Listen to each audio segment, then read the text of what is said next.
Hey guys, today I'm at an apartment rehab and thought I'd go over with you all the various muds and tapes that I use for doing apartment rehabs and repairs. So if you guys are new to the channel, I'm a DIY landlord. I own 29 rental units and I also have a business that does rehab, leasing, maintenance, property management for various investors and property managers. So I'm not claiming here to be a professional drywaller, but I do get to do my fair share. So with that, let's jump in. And I have to start with, or at least give an honorable mention to good old spackle. So people love to say that word, and I admit I did use it in the beginning when I got started, and it's a fine product. It's just not versatile enough for what I'm doing to do drywall repairs.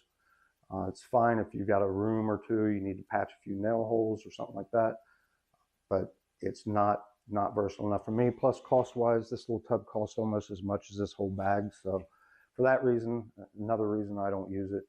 I do have this because I do use it to patch nail holes and trim. I just find it convenient for that, and that's what I use it for, but I don't use it for drywall at all. So we'll set this one aside. Pretty much these are all the products I use in my business, with the exception of one. We'll go through that when we go through tape. But these muds here in the bucket, these are come pre-mixed and they dry via evaporation, essentially, so just air dry. These come powder form and these dry via chemical reaction. And they come 520, 4590, and maybe there's some others that I missed, but that's the main ones. Some people get confused by the 520, 45. That doesn't refer to the dry time of it. That is just the approximate work time before it starts to set up on you. And that varies a lot depending on your water and various other factors, but approximately once you start mixing this, you'll have 5 minutes to work with it before it starts to set up on you. As far as names go, so these go by all kinds of names. So all-purpose is the green, and this is all-purpose light. Some people call it +3. Really what I hear most people refer to this as is green bucket and blue bucket. Now, these, on the other hand, have a ton of names, so I hear them setting compound. Some people may just call it, give me a bag of 20, hot mud, hard mud, Durabond. I don't know if I mentioned setting compound, but yeah, these go by a bunch of different names. Sandability-wise, this is the easiest to sand. This one gets a little harder, and these, don't let the easy sand on the bag fool you. There's nothing easy about sanding these. So just be careful you're using them if you're new, to not get a lot of buildup, because these are very difficult to sand. So where do I use which one? So the pre-mix muds I pretty much use for big jobs. Like if I'm doing a couple rooms or a whole house, I use all-purpose for the taping because it has more glue in it than the blue.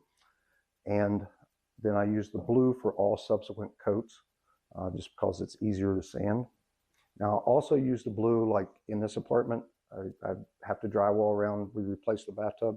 So I put a couple coats of 20 on there, and then I'll do the finish coat with this, just because once again, it's easier to sand and time is not an issue because it's a bigger project. This little bucket, the reason I have this, I also use the green to do textured ceiling repairs. And it's just handy. It comes pre-mixed, and you know, like your stomp ceiling or whatever, it's good to use for that.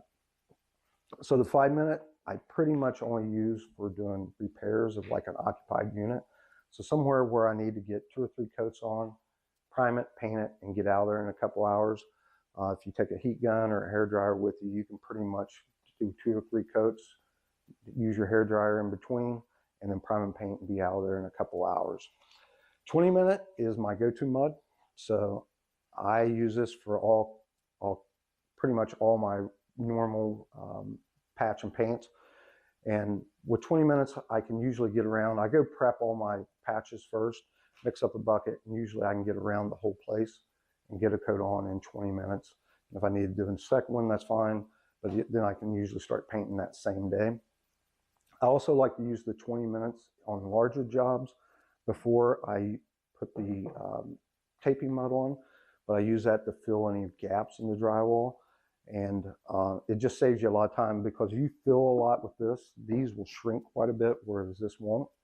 And it could take a couple days to dry if you feel a big gap with this. So it's good to fill that with 20, just save you some time so you can get to taping and coating. So as far as tapes, I know I'm probably not going to make any friends here, but I don't use mesh tape at all. I've used it decades ago. I don't even know why I have this roll. Some people like it. I know it sticks on the wall and it makes it convenient, but to me, and I don't have any proof of this, it feels thicker and it feels like it takes more mud to cover this than it does with the paper tape. The other thing I don't like is you can see those things.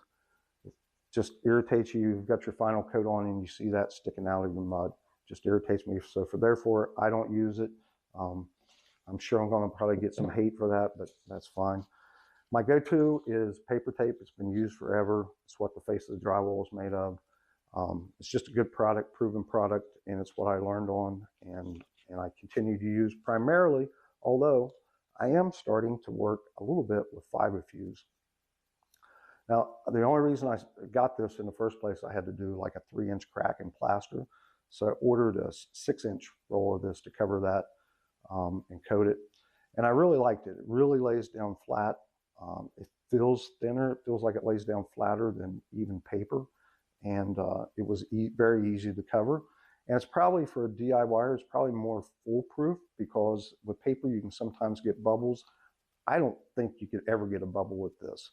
And so it may be good to try for a DIYer. I'd love to hear your guys' thoughts on it. I haven't used it long enough to talk about durability, but I really like using it. So I bought a standard size roll to start using for patches. This will also come in like 3-foot, 4-foot rolls if you've got some major plaster cracks you need to cover. So could be good for that. The only complaint I've ever heard online anyone say about this is it is made of fiberglass. So some people, they say it makes them itch. I've never noticed it. So anyhow, I'm starting to like it and use it more and more, and love to hear your guys' thoughts on it. Love to hear your guys' thoughts on all this. I'm not a pro drywaller, so don't beat me up, but these are the products I use in my business. Love to hear your thoughts on what mud you use where and what tapes that you use in your business. So with that, thank you guys for watching, and I'll see you on the next one.